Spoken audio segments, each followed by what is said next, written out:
నుండి తమిళ సాంప్రదాయం ప్రకారము జూన్ 2వ తేదీ అంటే వచ్చిన 2వ తేదీ మన సాంప్రదాయం ప్రకారము గురు మార్పు గురు పైచి అనేది కనిపిస్తా ఉంది. మనకు మిథున రాశి నుండి కర్కాటక రాశిలోకి ప్రవేశము మరియు సెప్టెంబర్ లో కర్కాటక రాశి నుండి సింహరాశి ప్రవేశం అనేటువంటిది కనిపిస్తా ఉంది.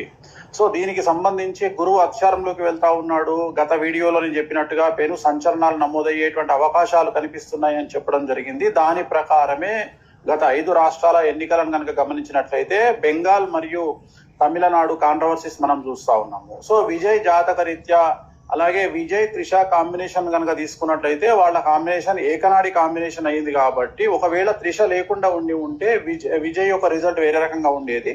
బట్ విజయ్ జాతక రీత్యా కనుక గమనించినట్లయితే తమిళనాడు రాష్ట్ర జాతక రీత్యా గమనించినట్లయితే ఒకవేళ విజయ్ సీఎం అయినప్పటికీ కూడా ఖచ్చితంగా తమిళనాడులో మళ్ళీ ఎలక్షన్లు వచ్చేటువంటి అవకాశాలు 100కి 1000% కనిపిస్తా ఉన్నాయి.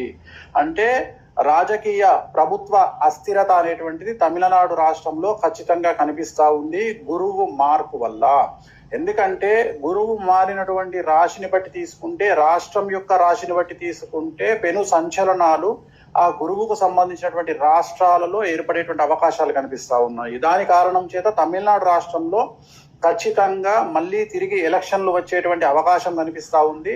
అది ఇంకొక సంవత్సరం తర్వాత అవ్వచ్చు, లేదా 6 నెలల్లో అవ్వచ్చు, లేదా నెల తర్వాత అవ్వచ్చు. కానీ ఖచ్చితంగా మళ్ళీ ఎన్నికలు తమిళనాడు రాష్ట్రంలో జరిగేటువంటి అవకాశాలు 100కి 1000% కనిపిస్తా ఉన్నాయి. ఇది ఫస్ట్ ప్రయారిటీ.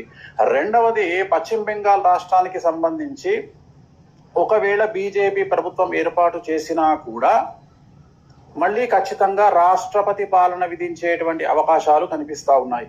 ఇక మీదట మమతా బెనర్జీ జాతకంలో తిరిగి ఎన్నికలలో పోటీ చేసి మళ్ళీ ముఖ్యమంత్రి అయ్యేటువంటి యోగము మమతా బెనర్జీ జాతకంలో కనిపించడం లేదు.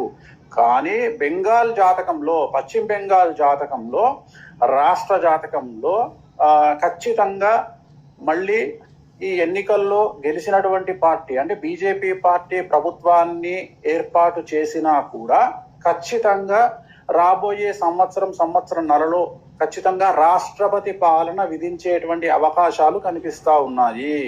కారణము బెంగాల్ రాష్ట్రానికి సంబంధించినటువంటి పశ్చిమ బెంగాల్ రాష్ట్రానికి సంబంధించిన జాతకం పరంగా రాబోయే సంవత్సరంన్నర పాటు మమతా బెనర్జీ జాతకంలో 2027 సెప్టెంబర్ వరకు అష్టమ శని నడుస్తా ఉంది. సో ఖచ్చితంగా అలాగే రాష్ట్ర జాతక రీత్యా 2027 సెప్టెంబర్ వరకు అర్ధాష్టమ శని నడుస్తా ఉంది. కాబట్టి పశ్చిమ బెంగాల్ రాష్ట్రంలో చాలా తీవ్రమైనటువంటి తీవ్రవాద ఉగ్రవాద చర్యలు అలాగే మత